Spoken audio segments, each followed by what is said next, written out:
over the years has made a lot of questionable decisions, adding and getting rid of things in their products that dissatisfied customers. Yet they still make billions of dollars and are endorsed by nearly everyone, whether you realize it or not. They are clearly one of the least transparent and most secretive companies of all time, which causes us, the outsiders, the consumers, to come up with theories as to what's going on in Sacramento inside of their headquarters, the Willy Wonka chocolate factory of technology, if you will.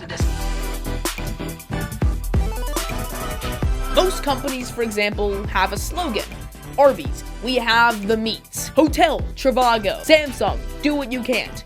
I'm Jack, peace out. But if Apple had a tagline, what would it even be? What do they even do? Are they enslaving Oompa Loompas to build phones in their factories too? Well, let's step back a little bit and see when it was exactly that they started doing these odd things. Apple started as a computer company, of course founded by Steve Jobs. Over the years, Apple introduced new products such as the iPod, MacBook, and the Newton, their first attempt at a tablet. But it wasn't until Apple introduced the iPhone that it went from an average, maybe even subpar company to the household name and monster giant that we know of it as today. That day, June 29th, 2007, is a day that would change the course of history. Once the iPhone came out though, people started to notice Apple's really weird things. That is, removing features we love, neglecting customers and problems, and failing to let anyone modify what they had made. But this secrecy and confusion has actually been around far longer than we realized. Back in the beginning, Steve Jobs built his Macintoshes like a tank. He didn't want anyone opening them up and being able to see what's inside of them and being able to tinker and change the things that he had made. He thought he knew better than the customer.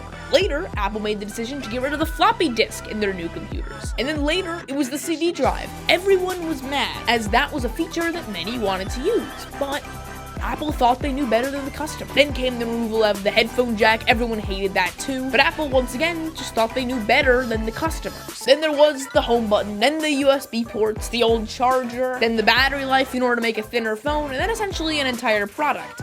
The iPod, and more, and all of this caused hate and negative press, so why do it? Why would Apple do all of these things that make their customers and the press unhappy? How could they even become successful doing this? What was their strategy? Well, if you think about it, Apple's really had a perfect track record. In all of those instances that made people mad at the time, Apple was really right. Like with the floppy disks, for example. It seemed like a terrible idea, but looking back, they were really just ahead of their time. When the new Macintosh came out without a floppy disk, Apple was giving customers what they wanted without them knowing that they wanted it. The customers asked for a computer with a better, faster floppy disk, and while Apple easily could have done that, they didn't. They killed their own success by switching over entirely to a new system. It didn't succeed at first, and Apple nearly failed, but looking back, Apple ended up pioneering the modern computer as we know it today. And that exact story you can see again today. For example, with the iPod. People asked for a new iPod with a bigger screen, that was a touch screen, and that maybe accessed the internet. But instead of taking advantage of their success with the iPod and making what customers asked for,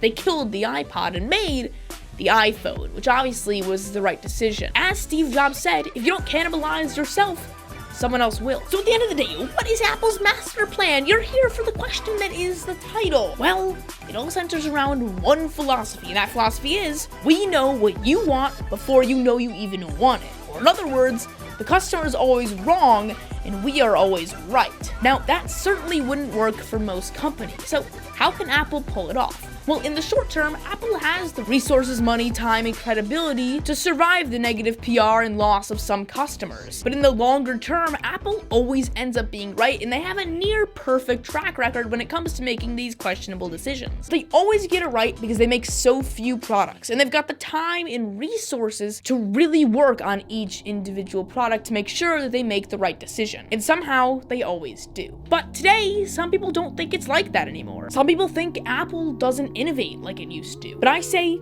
trust Apple. They've always gotten right in the past, and they have a near perfect record, and I would say they would probably continue that into the future. But let me know in the comment section down below what you think of Apple's master plan. Don't forget to ring my like button and subscribe to my bell, because I will see you guys next time. I'm Jack, peace out.